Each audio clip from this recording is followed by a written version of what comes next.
Hey guys, welcome back to WebTech tutorial. Today I'm going to show you how we can turn off history in Google Chat. If you are new to this channel, make sure to subscribe our channel and don't forget to hit the bell icon to be updated with our new videos. So without any further ado, let's get started. First of all, make sure you have downloaded the application and open that. Next, click on the chat.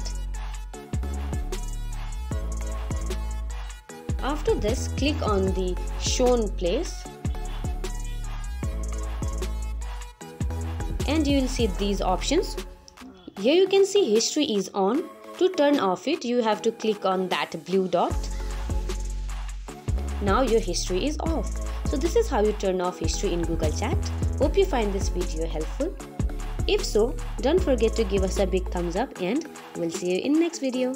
Till then, have a good day. Bye bye.